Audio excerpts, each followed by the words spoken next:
से फौजों ने घेरा है।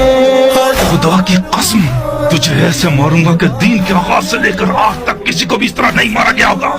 इसे महल की सबसे बुलंद जगह से गिरा दूं और इसके बदन से इसके सर को चुरा